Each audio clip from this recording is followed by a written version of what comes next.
There is a war. It's happening now. It will decide the fate of humanity. The time to choose sides has come. We are the resistance. We are the InfoWar.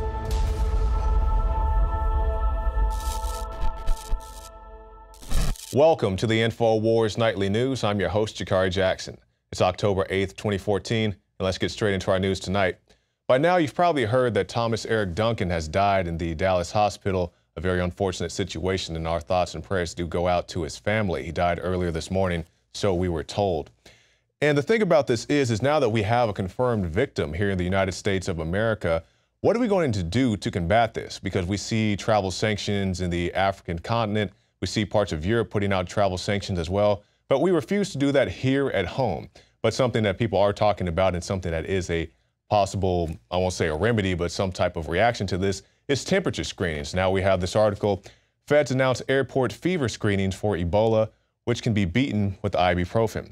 Temperature screenings of passengers arriving from West Africa will soon begin at O'Hare International, Kennedy International, Dulles International, Hartsfield-Jackson International, and Newark Liberty International, federal officials announced today.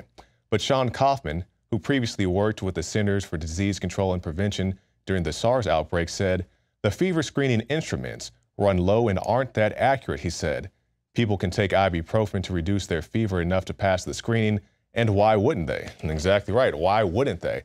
Now, when it comes to airport security, especially with this Ebola thing, I don't really fault the airport personnel. What do they really have to work with? These little temperature screenings that can be easily fooled. I'm more concerned with the TSA sticking their hands down my pants because the U.S. wants to fund Al-Qaeda, but that's a whole different deal. So, what exactly can be done at these airports? I don't know, and that's the question, why aren't travel sanctions being put in place by the United States government?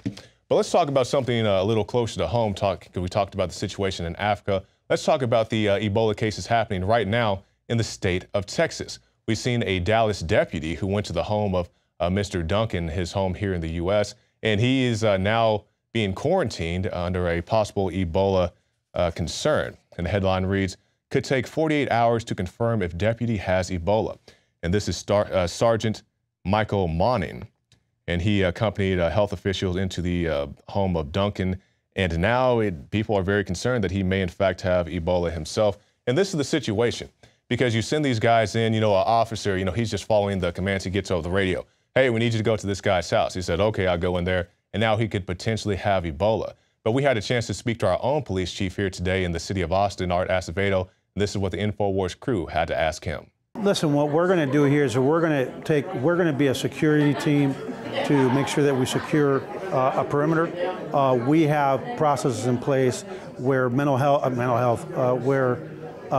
health professionals will be taking the lead in terms of doing those type of things. So our protocols are in place. We have a multidisciplinary plan in place where the health department here in the county and the state will take the lead, and we'll just provide law enforcement support as needed.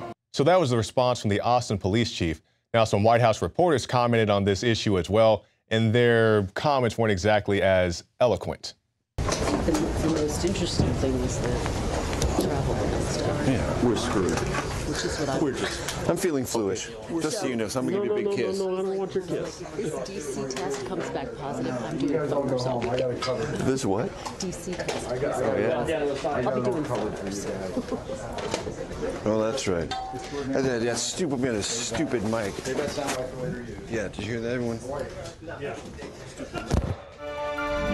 Introducing the first proprietary oxygen-based intestinal cleanser, OxyPowder, backed by FDA-approved phase 1, 2, and 3 clinical trials. All the toxins from the air, the food, the water, ultimately ends up in the gut or affects the gut. Take your health into your own hands and start cleansing your body today with OxyPowder. Secure your OxyPowder today at InfoWarsLife.com. That's InfoWarsLife.com.